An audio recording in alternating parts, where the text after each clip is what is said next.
देव भगवान की जय। प्यारे कृष्ण कन्हैया लाल की जय। श्री शिव महापुराण 11वां अध्याय विद्येश्वर संहिता का। शिवलिंग की स्थापना। यह सुनकर ऋषियों ने सूत जी से पूछा कि कैसे और कहाँ लिंग की स्थापना करनी चाहिए और उसके क्या लक्षण हैं। श्री सूत जी बोले, हे ऋषियों, गंगादिक पवित्र नदियों के तट पर अथवा जैसी इच्छा हो वैसे ही लिंग की स्थापना करें, किंतु पूजन नित्य होता रहे। पृथ्वी संबंधी द्रव्य जलमय अथवा तेजस अर्थात धातु आदि से बना हुआ जैसी रुचि हो ऐसे लिंग का रोपण करें। चर मूर्ति बनानी हो तो छोटी बनावे, अचर बनानी हो तो बड़ी बनावे। शिवजी के लक्षणों से संयुक्त सिंहासन पर मूर्ति को पधरावे। मिट्टी, पत्थर और लोहा आदि के सांचे से इन्हीं धातुओं का 12 अंगुल का लिंग उत्तम होता है। यदि इससे न्यून होगा तो न्यून फल देगा, अधिक अंगुल का कुछ दोष भी नहीं है। लिंग या बेर मूर्ति दोनों ही की पूजा शिवपद को देने वाली है। लिंग के स्थावर जंगम यह भी 2 रूप हैं। स्थावर लिंग तरु, गुल्म, लता आदि हैं और जंगम लिंग कृमि, कीट आदि हैं। विद्वान जन स्थावर जंगम में इन्हीं को संभालकर इनमें सुखपूर्वक अनुराग रखते हैं एवं इस प्रकार की शिव पूजा करते हैं तथा कोई भक्त श्री शिव जी की गोद में श्री उमा पार्वती जी को बैठाकर उन भगवान को पूजा करते हैं और इस प्रकार के महालिंग की स्थापना कर उनको अनेक प्रकार से पूजते हैं। गुरु से जानकर स्नान, वस्त्र, गंध, धूप, दीप, तांबूल, निवेदन, नैवेद्य, अर्घ्य, तर्पण और नमस्कार आदि करें। पिसी हुई मिट्टी में गोबर मिलाकर अथवा कनेर के फूल, अनेक प्रकार के फल, गुड़, मक्खन, भस्म, अन्न या जैसी इच्छा हो उससे लिंग बनाकर उसकी पूजा करें। कोई अंगूठे में ही शिव जी की पूजा कर लेते हैं। इसी प्रकार स्थापना का भी कोई भेद नहीं है, जहाँ चाहे लिंग पूजन कर लेवे, इसका कुछ निषेध नहीं है। शिव जी सर्वत्र फलदायक हैं। जो श्रद्धा पूर्वक शिव भक्त को लिंग दान या लिंग मूल्य देता है उसे महान फल की प्राप्ति होती है। जो नित्य 10,000 प्रणव का जप करता है अथवा प्रातः संध्या दोनों समय 1,000 जप करे तो उसे शिवपद की प्राप्ति होती है। ब्राह्मणों को पंचाक्षर अर्थात शिवाय नमः के जप में प्रणव लगाना चाहिए अर्थात ओम नमः शिवाय के बोलना चाहिए तथा फल प्राप्ति के लिए गुरु से दीक्षा पूर्वक मंत्र ले लेना योग्य है। गुरु ज्ञानी होना चाहिए और उसमें भी ब्राह्मण होना योग्य है। ब्राह्मण को नमः शब्द पहले बोलना या लगाना चाहिए और वर्ण मंत्र में नमः शब्द कहें, जैसे ओम शिवाय नमः। स्त्रियां यथाविधि अंत में नमः शब्द लगावें। ब्राह्मण की स्त्री नमः पहले लगावे। जो इस प्रकार 5 करोड़ मंत्र जपे वह सदा शिव के समान हो जावे। 1, 2, 3, 4 करोड़ जपे तो ब्रह्मादिकों का पद पावे। यदि इस प्रकार जप और पूजन का क्रम चलावे तो नित्य 1-2 ब्राह्मण को भोजन करावे। यदि कोई ब्राह्मण नित्य प्रातः 1008 गायत्री का जप करे या नित्य वेद मंत्र सूक्त को जपे तो वह शिव पद को पावे। इसके अतिरिक्त और भी बड़े बड़े मंत्र हैं कि जिनके जपने और वेद का पारायण करने से शिव पद की प्राप्ति होती है। मंत्रों में जो मंत्र अपने को प्रिय लगे उसे ही जपे। यदि कोई ओम इस मंत्र को 1000 बार जपे तो उसके सब मनोरथ पूर्ण हो। विद्वान को चाहिए कि वह आमरण शिव क्षेत्र में निवास करे। जहाँ कहीं मनुष्यों द्वारा लिंग पथराया होता है वहाँ 100 हाथ तक पुण्य क्षेत्र होता है। वहाँ जो भी पुण्य कर्म किया जाता है उसका 100 गुना फल मिलता है और जहाँ ऋषियों ने लिंग पथराया हो वहाँ 1000 हाथ तक जो लिंग स्वयं निकले होते हैं वहाँ पर 1000 हाथ की दूरी तक शिव क्षेत्र माना जाता है तथा उसका पुण्य भी वैसा ही उतना ही अधिक होता है। कवियों का कहना है कि ऐसे पुण्य क्षेत्र में कुआं, बावली, तालाब और तलाई आदि का होना आवश्यक है। उसे शिवगंगा कहते हैं। ऐसे स्थान में दान जप करना सर्वथा कल्याणप्रद है। दाह, दशाह, मासिक सपिंडीकरण, वार्षिक पिंडदान अर्थात बर्षी आदि शिव क्षेत्र में करने से सब पापों से मुक्ति करा देता है। शिव क्षेत्र में 7, 5, 3 या 1 रात अवश्य ही निवास करें। वर्णानुसार इसका भी उत्तम फल प्राप्त होता है। सकाम से तुरंत सिद्धि और निष्काम से शिवपद की प्राप्ति होती है। विशेषकर कलयुग में तो और भी सरल है। इतना सुनकर ऋषियों ने कहा कि हे सूत जी, अब आप हमें ऐसे सभी पुण्य क्षेत्रों का वर्णन संक्षेप में सुनाइए कि जिनका सभी स्त्री पुरुष आश्रय लेकर शिव क्षेत्र में 7, 5, 3 या 1 रात अवश्य ही निवास करें। वर्णानुसार इसका भी उत्तम फल प्राप्त होता है। सकाम से तुरंत सिद्धि और निष्काम से शिवपद की प्राप्ति होती है। विशेषकर कलयुग में तो और भी सरल है। इतना सुनकर ऋषियों ने कहा कि हे सूत जी, अब आप हमें ऐसे सभी पुण्य क्षेत्रों का वर्णन संक्षेप में सुनाइए कि जिनका सभी स्त्री पुरुष आश्रय लेकर शिवपद की प्राप्ति करते हैं। हे योगियों में श्रेष्ठ, इन क्षेत्रों का आगमन कैसे हुआ, यह भी हमें सुनाइए। बोलो वृंदावन बिहारी लाल की जय। 12वां अध्याय, शिव क्षेत्र का वर्णन। सूत जी बोले, हे बुद्धिमान ऋषियों, पुण्य देने वाले शिव क्षेत्रों को सुनिए। क्षेत्र में पाप करना वज्र की तरह दृढ़ हो जाता है। अतएव हे मुनियों, पुण्य क्षेत्र में निवास करने पर पाप ना करें और जैसे भी हो सके मनुष्य को चाहिए कि वह सर्वदा पुण्य क्षेत्र में निवास करे। गंगा आदि नदियों के तट पर अनेक तीर्थ हैं। 60 मुख वाली सरस्वती नदी बड़ी ही पुनीत है। इसके तट पर निवास करने वाला ब्रह्म पद को प्राप्त होता है। हिमालय से निकली शतमुखी गंगा नदी पतित पावन है। उसके तट पर वास करें अथवा काशी आदि अनेक पुण्य क्षेत्र हैं जिनमें जाकर बसें। सोनभद्र के तट पर बसें, उसमें स्नान करने और वहां व्रत करने से गणेश पद प्राप्त होता है। महानदी नर्मदा के तट पर बसे, जो 24 मुखों वाली और वैष्णव पद प्रदान करने वाली है। 12 मुखों वाली तमसा नदी, 10 मुख वाली रेवा नदी और महापुण्यदायक गोदावरी नदी के तट पर बसे कि जहाँ बसने से ब्रह्म हत्या तथा गो हत्या का भी पाप नाश हो जाता है। यह 21 मुख वाली गोदावरी पुण्यलोक को देने वाली है। इनके अतिरिक्त 18 मुख वाली कृष्णा वेणी नदी विष्णु लोकदायकी, 10 मुखी तुंगभद्रा ब्रह्मलोकदायकी और सुवर्णमुखी नदी जो 9 मुख वाली है और जो ब्रह्मलोक से च्युत हुए प्राणियों को अपने तट पर जन्म देती है, तथा सरस्वती, पंपा, कन्या, श्वेत नदी और महापुण्य कावेरी जिसके 27 मुख हैं, ये सभी पुण्यदास, शुभप्रद और स्वर्गदायिनी हैं। ये सभी पुण्य क्षेत्र शिव लोकदायक और शिव संबंधी अभीष्ट फलदायक हैं। इन सभी नदियों और क्षेत्रों में स्नान का अपना अपना उनका एक पृथक पृथक पर्व है। इन पर्वों और मुहूर्तों में जो इन नदियों में स्नान करता है उसे उनके महात्म्य के अनुसार उत्तम उत्तम फलों की प्राप्ति होती है। यदि सदाचार, सद्कामना और सद्भावना से बुद्धिमान पुरुष इन नदियों के तट पर निवास करता है तो उसे अनेकों प्रकार की रिद्धि सिद्धि प्राप्त होती है। किंतु ऐसे पुण्य क्षेत्रों में थोड़ा भी किया हुआ पाप मनुष्य के बड़े बड़े पुण्यों का नाश कर देता है और जब उतने ही समय तक उसके लिए प्रायश्चित करे तब वह क्षय होता है, क्योंकि पुण्य ही ऐश्वर्य को देने वाला है। कायिक वाचिक पाप तो शीघ्र नष्ट हो भी जाते हैं, परंतु मानसिक पाप वज्रलेप के समान होता है, जो कल्प कल्पांत तक नहीं छूटता। वह केवल ध्यान से ही छूटता है। जब ध्यान और तप से जब शरीर को सुखावें तब कहीं उनसे छुटकारा प्राप्त हो जाता है। बोलो वृंदावन बिहारी लाल की जय। 13वां अध्याय, सदाचार का विवेचन। ऋषि बोले, हे प्रागसूत जी, अब आप हमें यह बतलाइए कि धर्म क्या है और अधर्म क्या है, जिनसे स्वर्ग और नरकदायक लोकों में जाना पड़ता है, तथा वह सदाचार क्या है जो जिससे इन पर विजय प्राप्त की जावे। सूत जी बोले, हे ऋषियों, ब्राह्मण, क्षत्रिय, वैश्य और शूद्र, इन चारों वर्णों को उचित है कि सब सूर्योदय से पूर्व उठकर अपने इष्ट देव का ध्यान करें।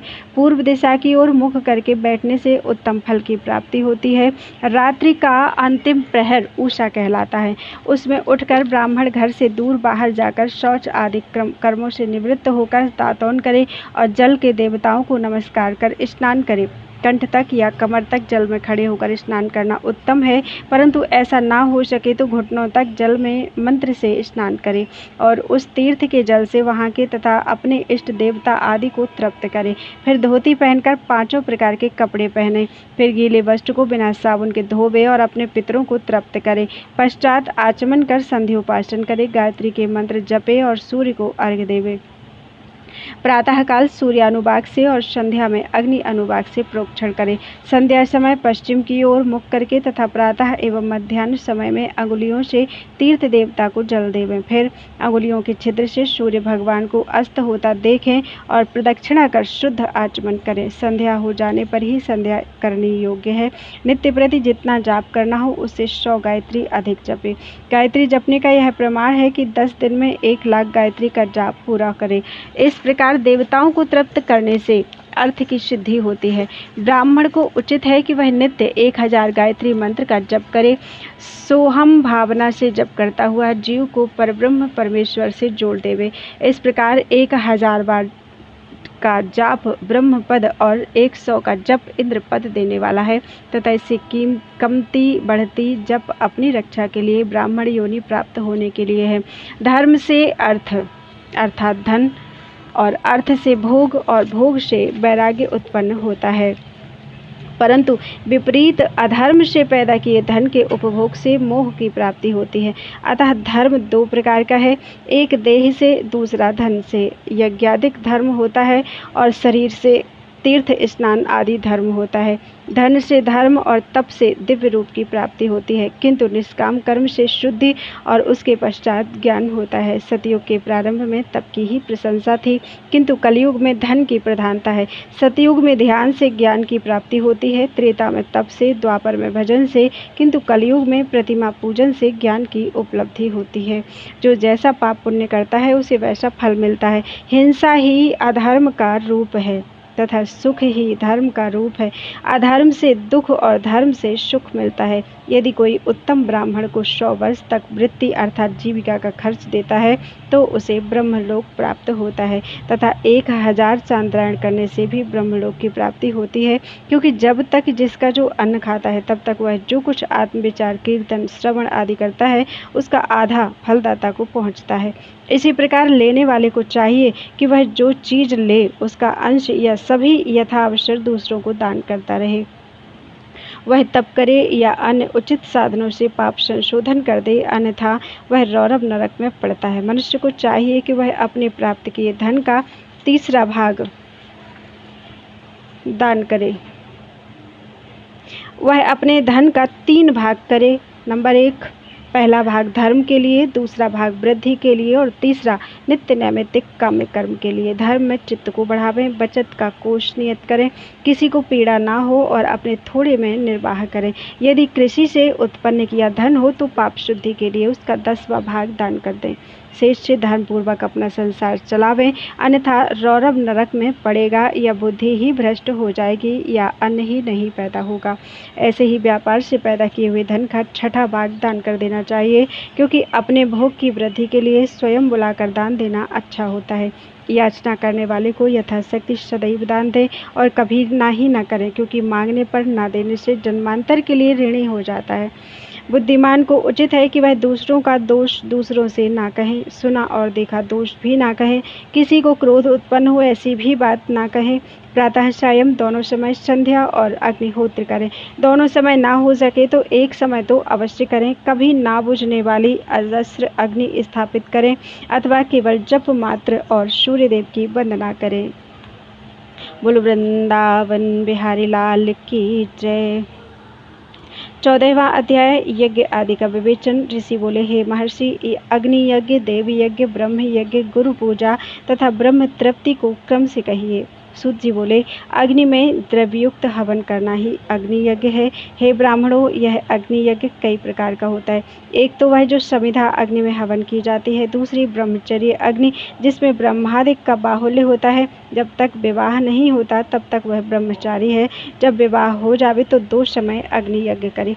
परंतु जिन महापुरुषों ने अपनी आत्मा में ही अग्नि को आरोपण की हो और वनवासी हों, ऐसे यतियों के लिए तो समय पर थोड़ा और हितकर भोजन कर लेना ही अग्निहोत्र है। विवाह के समय से अग्निसंधान को सदैव सुरक्षित रखना योग्य है। उसे कुंड या भांड में रखें कि जो सर्वदा सुरक्षित रहे और कभी न बुझे। ऐसी अग्नि अजस्र अग्नि कहलाती है। हे ब्राह्मणों, सायंकाल की अग्नि आहुति से संपत्ति बढ़ती है और प्रातः काल की अग्नि आहुति से आयु बढ़ती है तथा दिन में इंद्रादिक सब देवताओं के उद्देश्य से अग्नि को जो आहुति दी जाती है वह अग्नि यज्ञ देवी यज्ञ कहलाता है। ब्राह्मण देवताओं की तृप्ति के लिए एक बार यज्ञ करे, शेष समय वेद का अध्ययन करे। हे ब्राह्मणों, अब एक और आदर्श सुनो। आदि सृष्टि में सर्वज्ञ करुणाकर महादेव जी ने सर्व लोकों के उपकारार्थ सर्व औषधियों की औषधि प्रथम प्रथम अपना वार अर्थात आदित्यवार बनाया और पुनः सप्ताह के शेष 6 दिनों को उनके गुणों के अनुसार उनकी वैसी रचना की उन्होंने प्रत्येक दिन का उसका देवता और उसका फल नियत किया तथा जिनसे आरोग्य, संपत्ति, व्याधिनाश, पुष्टि, आयु, रोग, मृत्यु और हानि ये यथाक्रम से प्राप्त होते हैं वह विधि भी नियत की। उन दिनों के देवताओं की प्राप्ति से उनकी पूजा का वैसा फल देने वाले शिव भगवान ही हैं। वह पूजा 5 प्रकार की कल्पित की गई। जिस देवता को प्रसन्न करना हो उसका मंत्र, होम, दान और तप करे। नेत्र, सिर रोग तथा कुष्ठ की शांति के लिए आदित्य की पूजा कर ब्राह्मणों को भोजन करावें। 3 दिन, 3 महीने या 3 वर्ष अथवा इससे भी अधिक पूजा करें। यदि प्रारब्ध प्रबल हुआ तो गणाधिक रोग नष्ट हो जाएंगे, इसमें संदेह नहीं है। पापों की शांति के लिए रविवार के दिन की पूजा उत्तम है कि जिसमें जप आदि से इष्ट देव को प्रसन्न किया जा सकता है। लक्ष्मी के लिए सोमवार को लक्ष्मी की पूजा करें। रोग शांति के लिए मंगलवार उत्तम है। इस दिन काली आदि का भजन पूजन करें और उर्द, मूंग आदि 4 सेर देकर ब्राह्मणों को भोजन करावें। बुधवार के दिन विष्णु का दही से व अनेक प्रकार से पूजन करें तो सर्वदा पुत्र, मित्र, कलत्र की पुष्टि होवे। बृहस्पति का दिन आयुवर्धक है। इस दिन ब्राह्मणों को गौ देवताओं को उपवीत वस्त्र चढ़ाकर क्षीर, दूध, घी से उनकी सेवा करें। भोगों का इच्छुक शुक्रवार को जितेंद्रिय होकर षड्रस भोजन युक्त देवताओं और ब्राह्मणों की पूजा करें। स्त्री प्राप्ति के लिए शनिवार के दिन रुद्र आदि का भजन पूजन करें और तिल का होम, तिल का दान और तिल का भोजन करावे।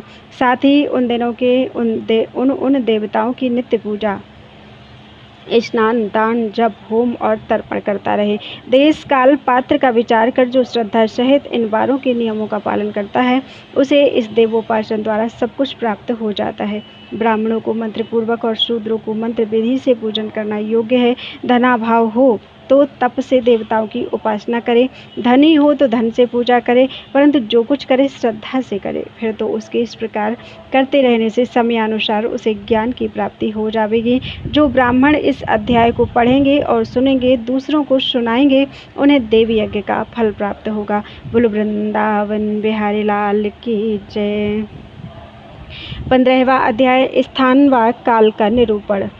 ऋषि बोले, हे सर्वार्थ वित्तम सूत जी, अब आप पूजा के योग्य स्थान व समय बतलाइए।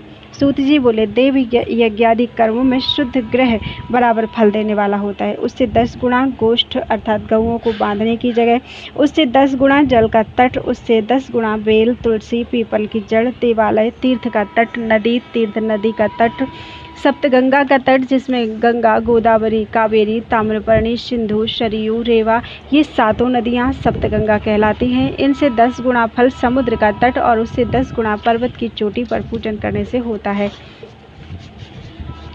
और सबसे अधिक फल तो वहाँ जाने की जहाँ मन रमे। सतयुग में यज्ञ, दान आदि से पूर्ण फल की प्राप्ति होती है। त्रेता में तिहाई, द्वापर में आधी, कलयुग में चौथाई और आधे से अधिक। कलयुग बीतने पर इससे भी कम फल प्राप्त होता है, परंतु शुद्ध हृदय से किया हुआ कर्म या पूजन बराबर फल देता है।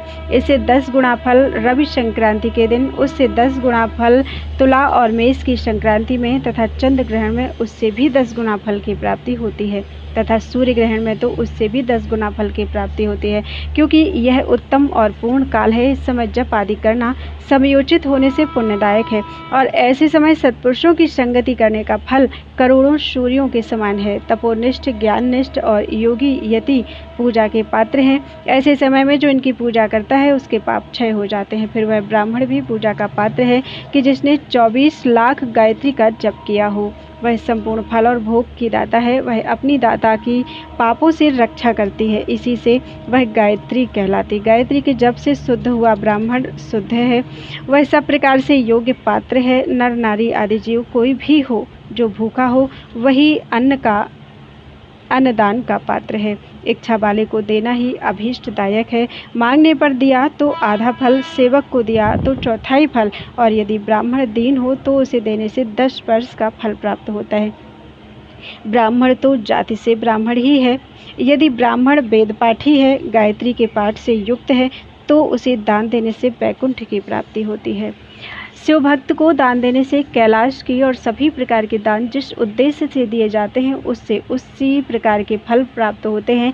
जैसे भी हो, थोड़ा या बहुत देवार्पण बुद्धि से दिया हुआ दान अनंत भोग देता है। मनुष्यों को तप और दान ये दोनों ही सर्वदा करने चाहिए।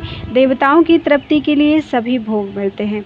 ईश्वर अर्पण बुद्धि से दान करें तो मोक्ष मिलता है। इस अध्याय के पढ़ने सुनने से धर्म बुद्धि उत्पन्न होती है और ज्ञान की वृद्धि होती है। बोलो वृंदावन बिहारी लाल की जय। 16वां अध्याय पार्थिव का पूजन। श्री ऋषि बोले, हे सूत जी, अब आप हमें उस पार्थिव पूजन की विधि बतलाइए जिससे सभी अभीष्ट सिद्ध होते हैं। सूत जी बोले, हे महर्षियों, मिट्टी से बनाई हुई प्रतिमा का पूजन करने से पुरुष हो या स्त्री सभी के मनोरथ पूर्ण होते हैं। इसके लिए नदी, तालाब, कुआं या जल के भीतर की मिट्टी लाकर सुगंधित द्रव्य के चूर्ण से उसका शोधन करें और अच्छे मंडप में बैठकर दूध डालकर अपने हाथ से सुंदर प्रतिमा बनावें। फिर पद्मासन से स्थित होकर उस पार्थिव प्रतिमा का आदर्श पूजन करें। गणेश, सूर्य, विष्णु, पार्वती, शिव जी की मूर्ति और शिव जी के शिवलिंग का तो ब्राह्मण सदैव पूजन करें। जो इस प्रकार षोडशोपचार युक्त पूजन करता है उसके मनोरथ अवश्य ही सिद्ध होते हैं। किसी भी देवता के स्थापित किए लिंग पर 3 सेर नैवेद्य और स्वयं उत्पन्न हुए लिंग पर 5 सेर नैवेद्य चढ़ाने का नियम है। इस प्रकार जो 1000 नैवेद्य चढ़ाता है, यदि वह ब्राह्मण है तो उसे सत्यलोक की प्राप्ति होती है। यह सत्य है। 12 अंगुल चौड़ा और 25 अंगुल लंबा यह लिंग का प्रमाण है तथा 15 अंगुल ऊंचा लोहे या लकड़ी के बनाए पात्र का भी नाम शिव है। ऐसे लिंगों की पूजा कहलाती है और इनके अभिषेक से आत्मशुद्धि, गंध चढ़ाने से पुण्य प्राप्ति, नैवेद्य चढ़ाने से आयु और तृप्ति तथा धूप देने से धन की प्राप्ति होती है। दीप से ज्ञान और तांबूल से भोग मिलता है। अतएव स्थान आदि ये 6 पूजन के अंग का यत्न पूर्वक साधन करें। नमस्कार और जप ये दोनों सभी अभीष्टदायक हैं। इनको पूजा के अंत में अवश्य करें क्योंकि इनसे भोग और मोक्ष दोनों ही प्राप्त होते हैं। मानसिक पूजन में भी इनको अवश्य ही व्यवहार में लावें। जो जिस देवता की पूजा करता है वह उस देवता के लोक को प्राप्त होता है, साथ ही उसे उनके बीच के लोकों में भी यथेष्ट भोग मिलते हैं। हे महर्षियों, आप श्रद्धा से सुनिए, मैं विशेष रीति से वर्णन करता हूँ। इस भूलोक में श्री गणेश जी सम्यक प्रकार से ऐसे पूजनीय हैं कि जिनसे अभीष्ट सिद्धि होती है। जैसा शिव जी ने नियत किया है उसके अनुसार तिथि, वार, नक्षत्र आदि का समुचित विचार कर जो सविधि इनकी पूजा करता है उसके कौन से मनोरथ पूर्ण नहीं होते। गणेश पूजन से सभी पाप दूर भाग जाते हैं और यह अपने सभी अभीष्टों को पूर्ण करते हुए मोक्ष तक पहुँच जाता है। इसी प्रकार श्री विष्णु जी तथा और भी देवताओं की जो जिसकी पूजा करना चाहता है वह उन देवताओं के वार, तिथि, नक्षत्र का विचार कर षोडशोपचार पूजन भजन करे तो उनके अभीष्ट की प्राप्ति होती है। फिर शिव जी का पूजन तो सब मनोरथों को देने वाला है। जो आर्द्रा नक्षत्र है और महा आर्द्रा में माघ कृष्ण चतुर्दशी को शिव जी का पूजन करता है उसकी आयु बढ़ती है, मृत्यु हरण होती है और सर्व सिद्धि प्राप्त होती है। ऐसे ही और भी नक्षत्रों, महीनों और वारों में शिव जी की पूजा का अद्भुत महात्म्य है। शिव जी का भजन भोग और मोक्ष का देने वाला है। वारों के हिसाब से कार्तिक मास में देवताओं का भजन विशेष फलदायक होता है। विद्वानों को उचित है कि वह इस महीने में सब देवताओं का यजन करें, यम नियम से दान, तप, होम और जाप करें, क्योंकि कार्तिक में देवताओं का यजन सर्वभोगप्रद और सर्व व्याधि हरता है। कार्तिक मास में रविवार के दिन जो सूर्य की पूजा करता है और तेल तथा कपास का दान करता है उसके यदि कुष्ठ रोग है तो वह दूर हो जाता है। इस प्रकार शिव जी की पूजा के अनेक विधान हैं। जो अपने मन को या जीवन को शिव जी को अर्पण कर देता है उसे शिव जी स्वसायुज्य मुक्ति प्रदान करते हैं। योनि और लिंग इन दोनों स्वरूपों की शिव जी के स्वरूप में संविष्ट होने के कारण शिव जी जगत के जन्म निरूपक हैं और इस नाते से जन्म की निवृत्ति के लिए श्री शिव जी की जन्म पूजा का अलग विधान भी है। जैसे अखिल जगत बिंदु नादात्मक है, जैसे जिसमें बिंदु शक्ति है और नाद नाम शिव जी का है। बिंदु का आधार नाद है और जगत का आधार बिंदु है, अतः ये दोनों ही जगत के आधार हुए। बिंदु देवी और नाद शिव हैं, उसी से दोनों शिवलिंग इस नाम से कहे गए हैं। अतः नाम जन्म की निवृत्ति के लिए शिवलिंग को पूजें। देवी रूप माता बिंदु और शिव रूप पिता नाद हैं। पूज्य माता पिता की पूजा करने से निश्चय ही परम आनंद प्राप्त होता है। जिसे परम आनंद की इच्छा हो वह शिवलिंग की पूजा करे। जैसे जो पुत्र माता पिता की सेवा करता है उस पर माता पिता कृपालु रहते हैं, वैसे ही शिवलिंग माता पिता की इस मुख्य रूप को जानकर उनकी पूजा करें। हे मुनि पुंगवों, जैसे भर्ग भर्गा अर्थात प्रकृति और पुरुष यही दो जन्म के मुख्य हैं, वैसे ही शिवलिंग भी पुरुष से प्रकृति में मेल ही जन्म कहलाता है और प्रकृति से व्यक्त हुआ तो दूसरा जन्म कहलाया। अतएव जंतु पुरुष से ही जन्म और मृत्यु बारंबार प्राप्त करता है। माया से जन्म, जन्म से जीर्ण और इससे जीव नाम पड़ा। जन्म होते ही यह फांसी से बंध जाता है और इसी से जब जीव शब्द का यह अर्थ हुआ। अतएव जन्म की फांसी से छूटने के लिए जन्म लिंग को अच्छी तरह पूजें। भम से भग प्रकृति का नाम पड़ा और यह प्राकृत शब्द मात्रा आदि से प्राकृत तथा इंद्रिय और भजन से भग का यह भोग ऐसा शब्द हुआ। अतः मुख्य भग तो प्रकृति और भगवान श्री शिव जी भगवान कहे गए हैं। इस प्रकार यही भगवान भोग के दाता हैं और कोई भोग का देने वाला नहीं है। भग के स्वामी भगवान ही भर्ग हैं और भग के सहित लिंग और लिंग सहित भग ही यहाँ और वहाँ नित्य भोग के लिए हैं। इसलिए श्री भग वाले महादेव शिवलिंग की पूजा करना ही योग्य है। शिव शक्ति के मिलाप का नाम लिंग है। शिव जी अपने लिंग के पूजन करने से प्रसन्न हो जाते हैं। जो इस शिवलिंग का सादर पूजन करता है वह जन्मादि से निवृत्त हो जाता है। आदित्यवार के दिन पंचगव्य द्वारा शिव जी को स्नान करावे। गोबर, गोमूत्र, गोदुग्ध, गोघृत और मधु यही पंचगव्य हैं। फिर दुग्ध आदि से अलग स्नान करावे। शहद, ईख का रस और गोदुग्ध से अन्न का नैवेद्य बनाकर प्रणव पूर्वक चढ़ावे। जो इस प्रकार आदित्यवार के दिन प्रणव पूर्वक महालिंग की पूजा करता है उसका पुनर्जन्म नहीं होता। रुद्राक्ष धारण करने से चौथाई, विभूति धारण करने से आधा, मंत्र जपने से पौन और पूजने से मनुष्य को मुक्ति प्राप्त होती है। इस अध्याय को पढ़ने और सुनने से शिव जी की दृढ़ भक्ति प्राप्त होती है। बोलो वृंदावन बिहारी लाल की जय। 17वां अध्याय प्रणव पंचाक्षरी का महात्म्य। ऋषियों ने कहा, हे मुनि, प्रणव और षडलिंग का क्या महत्व है तथा शिव जी की भक्ति पूजा का क्या विधान है, हमें सुनाइए। सूत जी बोले, हे ऋषियों, यह आप लोगों ने बड़ा उत्तम प्रश्न पूछा है। इसका उत्तर तो महादेव जी ही जानते हैं, अन्य नहीं। फिर भी शिव जी की कृपा से कहता हूँ। श्री शिव जी हमारी और आपकी रक्षा करें। प्रकृति से उत्पन्न हुआ प्रा संसार को नौका स्वरूप है, इसलिए पंडित इसे प्रणव कहते हैं। प्रा से प्रपंच ना माने नहीं और बा माने तुम में, अर्थात तुम में कुछ प्रपंच नहीं। यही प्रणव का अर्थ है, जो जपने वाले को मोक्ष देता है और इसीलिए यह प्रणव कहा जाता है। यह प्रणव माया से रहित होने के कारण सर्वदा नवीन है और इसी से पंडित इसे प्रणव कहते हैं। यह प्रणव सूक्ष्म स्थूल दो प्रकार का है। इसको एकांत में जपने से भोग की प्राप्ति होती है और इसे जो 36 करोड़ जप लेता है वही योगी हो जाता है। यह अकार, उकार, मकार, बिंदु और नाद सहित तथा शब्द काल कला से युक्त है, अर्थात आ, उ, मा इन 3 दीर्घ अक्षरों और मात्राओं सहित प्रणव होता है, जो योगियों के हृदय में निवास करता है। यही शिव शक्ति की एकता और त्रितत्व स्वरूप तथा समस्त पापों का नाशक भी है। प्रवृत्ति के इच्छुकों का ह्रस्व प्रणव के जप से सारे पाप स्वयं ही दूर हो जाते हैं तथा निवृत्ति के इच्छुकों को दीर्घ जप करना चाहिए।